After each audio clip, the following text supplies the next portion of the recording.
అండి, అందరూ ఎలా ఉన్నారు? ఈరోజు పప్పుతో మునగాకు పెసరపప్పు అయితే చేస్తున్నాను. చాలా బాగుంది. కుక్కర్ పెట్టుకున్నాను. కొద్దిగా ఆయిల్ అయితే వేసుకున్నాను తాలింపు పెట్టుకోవడానికి. ఇప్పుడు ఆయిల్ అయితే వేడెక్కింది. కొద్దిగా జీలకర్ర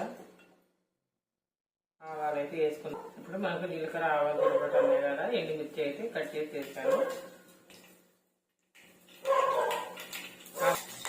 కొద్దిగా పసుపు.